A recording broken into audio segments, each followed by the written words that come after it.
Hello everyone, कैसे हैं आप सब। ये वीडियो सिर्फ एजुकेशनल पर्पस के लिए है। आज की वीडियो का श्रेय जाता है श्रीमान मॉन्स्टर जी को। जैसा कि आप इनका कमेंट पढ़ पा रहे हैं, अब नाम नहीं था प्रोडक्ट का, तो इसलिए हमने एक न्यू प्लान को यहाँ पे चूज़ किया, SBI लाइफ के। तो इसी बात पे वीडियो को लाइक कर दीजिएगा, क्योंकि आपके कमेंट के अनुसार ही यहाँ पे इन्फॉर्मेशन शेयर की जा रही है।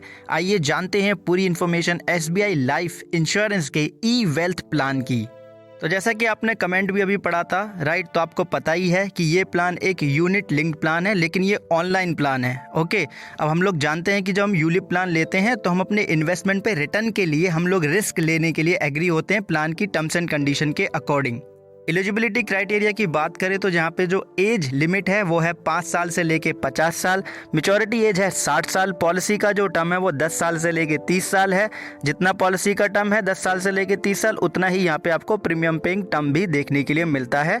और ये एक रेगुलर प्रीमियम पेइंग टर्म वाला प्लान है, राइट। और यहाँ पे आप सालाना या मासिक प्रीमियम पे कर सकते हैं। सालाना 24,000 रुपये, मासिक 2,000 रुपये प्रीमियम के साथ आप इस प्लान को एनरोल कर सकते हैं।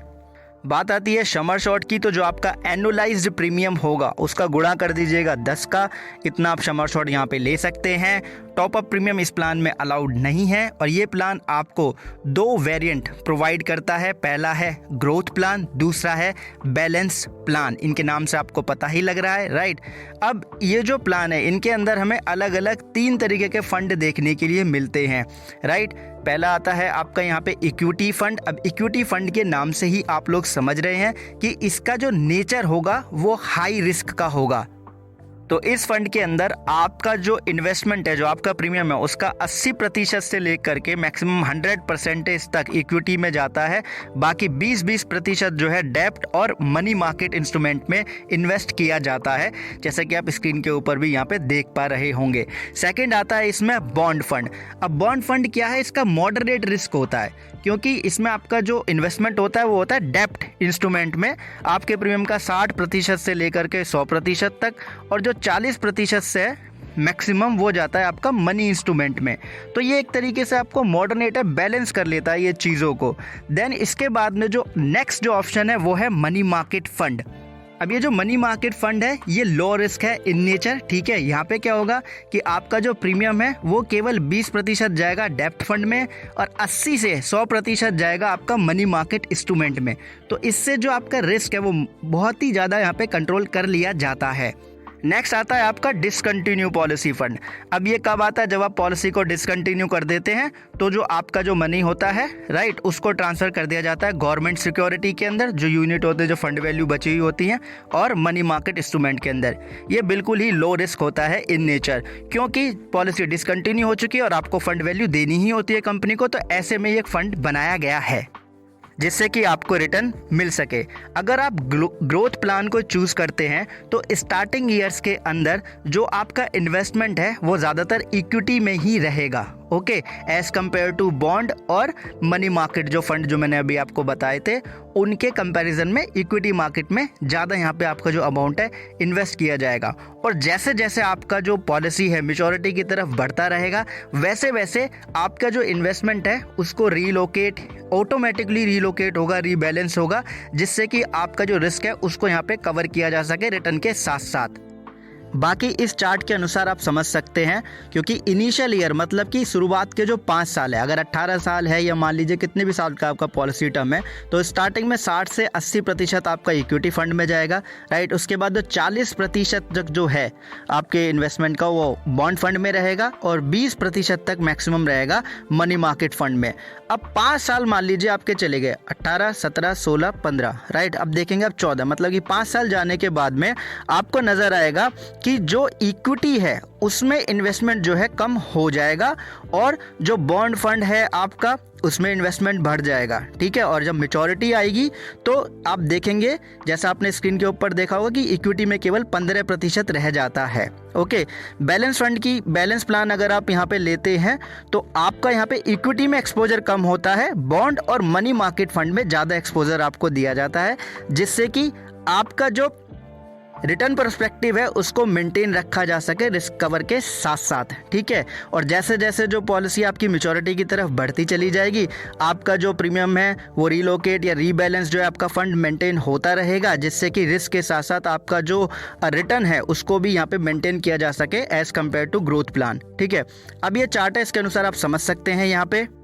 जैसे कि मान लीजिए स्टार्टिंग के शुरुआत के साल में हमारा 55% मिनिमम, मैक्सिमम 75% जाएगा इक्विटी में, 5% जाएगा हमारा बॉन्ड फंड में, मिनिमम मैक्सिमम जाएगा 45%, ठीक है। और 20% मैक्सिमम जाएगा यहाँ पे मनी मार्केट फंड के अंदर।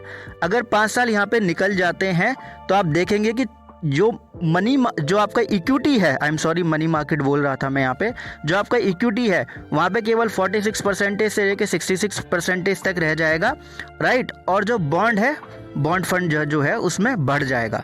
तो ऐसे ही ये समय समय पे रीलोकेट रीबैलेंस होता रहेगा आपका फंड, जिससे कि आपका जो रेट ऑफ रिटर्न है उसको मेंटेन किया जाए रिस्क के साथ साथ। वैसे भी बैलेंस फंड का नाम से ही आप लोग समझ चुके हैं कि वहाँ पे रिस्क फैक्टर थोड़ा कम होता है एज़ कम्पेयर टू ग्रोथ, तो रिटर्न भी थोड़ा कम हो सकता है, ओके, ऐसा माना जाता है। डेथ बेनिफिट की यहाँ पे बात करते हैं हम, तो आपको पता चलेगा कि sum assured, right, fund value या जो डेथ ऑफ डेट है, जो मतलब मृत्यु की जो तारीख है, वहाँ तक जितनी प्रीमियम पे की गई हैं उसका 105%, इनमें से जो भी हाई होगा वो नॉमिनी को पे कर दिया जाएगा। मैच्योरिटी बेनिफिट की बात करते हैं तो आपको पता है कि यूनिट लिंक प्लान के अंदर जो फंड वैल्यू होती है ज़्यादातर वही पे की जाती है मैच्योरिटी बेनिफिट के रूप में, तो इस प्लान में भी वही है, ओके। बात करते हैं पार्शियल विड्रॉल की, तो आपको पता है कि अगर माइनर के नाम से आप पॉलिसी लेंगे, जब तक माइनर की एज 18 साल की नहीं हो जाएगी तब तक पार्शियल विड्रॉल नहीं होगा। और फर्स्ट 5 इयर्स जो होते हैं वो लॉकिंग पीरियड होते हैं, और एक जो पहला जो पार्शियल विड्रॉल होगा वो फ्री होगा, okay, after the locking period. और उसके बाद में जो आप पार्शियल विड्रॉल करेंगे उस पर 100 रुपीज़ का चार्जेस लगेगा, और 1 साल के अंदर आप जो है 2 पार्शियल विड्रॉल यहाँ पे कर पाएंगे, और मिनिमम जो पार्शियल विड्रॉल है वो कम से कम 5,000 रुपये का होगा। तो मिनिमम आपका 5,000 का होना चाहिए, और मैक्सिमम जो है आपके फंड वैल्यू का 15% से ज़्यादा आपका पार्शियल विड्रॉल नहीं हो पाएगा। और अगर आपका पॉलिसी टर्म 10 साल से का है तो केवल 5 पार्शियल विड्रॉल ही आप कर पाएंगे। अगर आपका पॉलिसी टर्म 10 साल से ज़्यादा का है तो आपको 10 पार्शियल विड्रॉल मिल पाएंगे। अगर आपका जो फंड वैल्यू है पॉलिसी का वो 50% रह गया है, जितना भी प्रीमियम आपने पे किया है उसका, तो पार्शियल विड्रॉल आप नहीं कर पाएंगे। ये है फंड मैनेजमेंट की जो चार्जेस हैं उसकी डिटेल। फंड मैनेजमेंट चार्जेस की डिटेल है आपकी स्क्रीन के ऊपर। 1.35% से लेकर के 0.50% है अकॉर्डिंग टू द फंड। ये पॉलिसी डिसकंटिन्यूस की चार्जेस की डिटेल है आपकी स्क्रीन के ऊपर। पॉज करके फुल स्क्रीन पे इसको पढ़ लीजिएगा। 5वें साल के बाद में ये चार्जेस नहीं लगते हैं। और मेरा आपको एक सजेशन रहेगा कि ये पॉलिसी अगर आप लेते हो तो 5 साल के बाद ही ऐसा कुछ करना तो ही ठीक रहता है। ग्रेस पीरियड 15 दिन का है मंथली पे, और 30 दिन का है आपका ईयरली मोड पे। रिवाइवल पीरियड यहाँ पे 3 साल का है। फ्री लुकअप पीरियड यहाँ पे 30 डेज का है, और इस प्लान के अंदर आपको प्रीमियम एलोकेशन चार्जेस पे नहीं करने हैं। सरेंडर अगर आप इस प्लान को करते हैं तो जो आपका फंड वैल्यू होगा वही मिलेगा, और बाकी अगर कोई चार्जेस हैं तो माइनस कर लिए जाएंगे।